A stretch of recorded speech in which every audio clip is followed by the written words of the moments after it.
ಸ್ನೇಹಿತರೆ ನಮಸ್ತೆ. ನಾನು ನಿಮ್ಮ ಸಹೋದರ ಸ್ಟ್ಯಾನಿ ಪಿಂಟೋ. ಇನ್ನೊಂದು ವಿಶೇಷವಾದ ಒಂದು ವಿಡಿಯೋವನ್ನು ನಾನು ಮಾಡ್ತಾ ಇದ್ದೀನಿ. ಇದೀಗಲೇ ನನ್ನ ಫೇಸ್ಬುಕ್ಕಲ್ಲಿ ಅನೇಕರು ನೀವು ನೋಡಿದ್ದೀರಾ, ಮತಾಂತರ ನಿಷೇಧ ಕಾಯ್ದೆ ವಾಪಸ್ ತೊಗೊಂಡಿಲ್ಲ ಇನ್ನೂ ಕೂಡ ಕಾಂಗ್ರೆಸ್ ಸರ್ಕಾರ ಅಂತ ಹೇಳಿ ಒಂದು ಪೋಸ್ಟ್ ಮಾಡಿದ್ದು ಬಹಳ ವೈರಲ್ ಆಗಿತ್ತು. ಇದರ ಕುರಿತಾಗಿ ಇದೀಗಲೇ ಭಾಳಷ್ಟು ಜನ ನೀವು ಕರೆ ಮಾಡಿದ್ರಿ. ಇದನ್ನು ಒಂದು ಹೋರಾಟ ನಾವು ಮಾಡಲೇಬೇಕಾಗುತ್ತೆ ಇದು ಅಂತೇಳಿ ಭಾಳಷ್ಟು ಜನ ಕರೆ ಮಾಡಿದ್ರಿ. ನೋಡಿ, ಕಾಂಗ್ರೆಸ್ ಸರ್ಕಾರ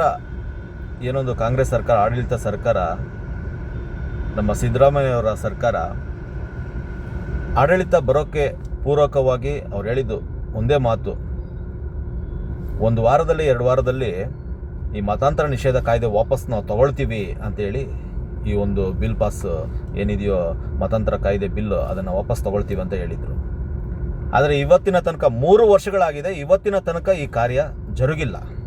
ನೋಡಿ, ಕ್ರೈಸ್ತರ ಓಟುಗಳು, ಇವತ್ತು ಸಿದ್ದರಾಮಯ್ಯ ಸರ್ಕಾರ ಅವರಿಗೆ ಕ್ರೈಸ್ತರ ಓಟುಗಳು ಬೇಕು. ಇಂಥ ಆಶ್ವಾಸನೆಗಳನ್ನು ಕೊಟ್ಟು ಇವತ್ತು ಕ್ರೈಸ್ತರ ಒಂದು ಓಟುಗಳನ್ನು ತಗೊಂಡಿದ್ದಾರೆ. ಕ್ರೈಸ್ತರ ಓಟಿಂದ ಗೆದ್ದಿಲ್ವಾ ಹಾಗಾದರೆ ಸಿದ್ದರಾಮಯ್ಯ ಸರ್ಕಾರ? ಕಾಂಗ್ರೆಸ್ ಸರ್ಕಾರ ಗೆದ್ದಿಲ್ವಾ ಹಾಗಾದರೆ? ಅಸ್ತಿತ್ವಕ್ಕೆ ಬಂದಿಲ್ವಾ? ಯಾಕೆ ಇಂಥ ಆಶ್ವಾಸನೆಗಳು ಕೊಟ್ಟು? ನೋಡಿ, ನೀವು ಆಶ್ವಾಸನೆಗಳು ಕೊಟ್ಟಿದ್ದೀರಾ, ನೀವಿನ್ನೂ ಕಾಯ್ದೆಯನ್ನು ವಾಪಸ್ ತಗೊಂಡಿಲ್ಲ.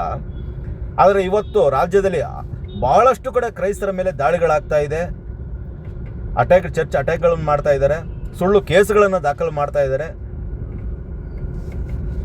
ನಾವು ಇವತ್ತು ಮಾತಾಡೋಕ್ಕಾಗಲ್ಲ, ಎಲ್ಲೂ ಸ್ಟೇಷನಲ್ಲಿ ಮತ್ತೊಂದು ಎಲ್ಲೂ ಕೂಡ ಮಾತಾಡೋಕ್ಕಾಗಲ್ಲ. ಯಾಕಂದರೆ ಈ ಕಾಯ್ದೆ ಯಾರು ಬೇಕಾದರೂ ಕೇಸ್ ಕೊಡ್ಬೋದು, ಸುಳ್ಳು ಕೇಸು. ನೋಡಿ, ನಮ್ಮ ಸಂವಿಧಾನಾತ್ಮಕ ಕಾನೂನು ಹೇಳುತ್ತೆ, ಆರ್ಟಿಕಲ್ 25, ಪ್ರತಿಯೊಬ್ಬರಿಗೂ ಕೂಡ ಸ್ವಾತಂತ್ರ್ಯ ಇದೆ, ಧಾರ್ಮಿಕ ಸ್ವಾತಂತ್ರ್ಯ ಇದೆ, ಪ್ರಚಾರ ಮಾಡ್ಬೋದು. ಇವತ್ತು ಪ್ರಚಾರ ಮಾಡೋದ್ರಿಂದ, ಕ್ರೈಸ್ತ ಧಾರ್ಮಿಕ ಪ್ರಚಾರ ಮಾಡೋದ್ರಿಂದ, ಸುವಾರ್ತೆ ಪ್ರಚಾರ, ಬೈಬಲ್ ಪ್ರಚಾರ ಮಾಡೋದ್ರಿಂದ ಸುಳ್ಳು ಕೇಸು ನಾವು ಪಡ್ಕೊಬೇಕು ಕ್ರೈಸ್ತರು. ಈ ಮಸೂದೆನ ವಾಪಸ್ ತಗೊಳ್ಳಿ ಅಂತೇಳಿ ನಾವು ಕೇಳ್ಕೊಳ್ತಾ ಇದ್ದೀವಿ. ಎಷ್ಟು ಕೇಳ್ಕೊಳ್ಳೋಣ? ನೋಡಿ, ಆಲ್ರೆಡಿ ನಿಮ್ಮ ಸರ್ಕಾರ ಅವಧಿ ಮುಗಿತಾ ಇದೆ, 3 ವರ್ಷಗಳಾಗೋಯ್ತು, ಇನ್ನೂ ಯಾವಾಗ? ಹಾಗಾಗಿ ಈ ವಿಡಿಯೋ ಮಾಡ್ತಿರೋ ಒಂದೇ ಒಂದು ಉದ್ದೇಶ, ಇದೇ ತಿಂಗಳಲ್ಲಿ 30ನೇ ತಾರೀಕು ಶನಿವಾರ ಬೆಳಿಗ್ಗೆ 11 ಗಂಟೆಗೆ ಪ್ರತಿಯೊಬ್ಬರು ಕೂಡ ಕ್ರೈಸ್ತ ಬಾಂಧವರು ಫ್ರೀಡಂ ಪಾರ್ಕ್ ಬಳಿ ಬರಬೇಕಾಗಿ ಕೇಳ್ಕೊಳ್ತಾ ಇದ್ದೇವೆ. ಎಲ್ಲ ಕ್ರೈಸ್ತ ಸಮುದಾಯದಿಂದ, ಎಲ್ಲ ಸಂಘ ಸಂಸ್ಥೆಗಳಿಂದ, ಕ್ರೈಸ್ತ ಸಂಘಟನೆಗಳಿಂದ, ಎಲ್ಲ ನಾಯಕರುಗಳ ಒಂದು ನೇತೃತ್ವದಲ್ಲಿ, ಯಾವುದೇ ಡಿನೋಮಿನೇಷನ್ ಇಲ್ಲ, ಎಲ್ಲ ಡಿನೋಮಿನೇಷನ್ ಸೇರಿ ಈ ಒಂದು ಹೋರಾಟವನ್ನು ಕೈಗೊಳ್ತಾ ಇದ್ದೀವಿ. ಹಾಗಾಗಿ ಫ್ರೀಡಂ ಪಾರ್ಕ್ ಬಳಿ 30ನೇ ತಾರೀಕು ಶನಿವಾರ ಪ್ರತಿಯೊಬ್ಬರು ಬರಲೇಬೇಕಾಗುತ್ತೆ. ಇದು ನಿಮ್ಮ ಅಳಿವಿನ ಒಂದು ವಿಷಯ.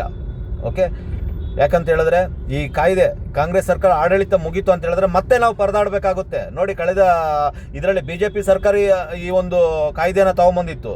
ಕಾಂಗ್ರೆಸ್ ಸರ್ಕಾರ ಇದನ್ನು ನಾವು ತೆಗಿತೀವಿ ಅಂತ ಬಂದರು, ಆಶ್ವಾಸನೆ ಕೊಟ್ಟು. ಇನ್ನೂ ನಿಮ್ಮ ಕೈಯಲ್ಲಿ ಆಗಿಲ್ಲ ಅಂತ ಹೇಳಿದ್ರೆ ಹೇಗೆ ಹಾಗಾದರೆ? ಹಾಗಾಗಿ ಕ್ರೈಸ್ತ ಸಮುದಾಯದ ಎಲ್ಲ ಜನರು, ಎಲ್ಲ ಪಂಗಡದವರು ಫ್ರೀಡಂ ಪಾರ್ಕ್ ಬಳಿ ಕಡ್ಡಾಯವಾಗಿ ಪ್ರತಿಯೊಬ್ಬರು ಬರಲೇಬೇಕಾಗಿ ಈ ಮುಖಾಂತರ ನಿಮಗೆ ಕೇಳ್ಕೊಳ್ತಾ ಇದ್ದೇನೆ. ಹೆಚ್ಚಿನ ಸಂಖ್ಯೆಯಲ್ಲಿ ವಿಡಿಯೋನ ಶೇರ್ ಮಾಡಿ ಪ್ರತಿಯೊಬ್ಬರಿಗೂ ತಲುಪಲಿ ಅಂತೇಳಿ ಕೇಳ್ಕೊಳ್ತಾ ಇದ್ದೇನೆ. ನಾನು ನಿಮ್ಮ ಸಹೋದರ ಸ್ಟ್ಯಾನಿ ಪಿಂಟೋ, ಕರ್ನಾಟಕ ಕ್ರೈಸ್ತ ಸಂಘಟನೆ ಸಂಸ್ಥಾಪಕರು ಮತ್ತು ರಾಜ್ಯಾಧ್ಯಕ್ಷರು.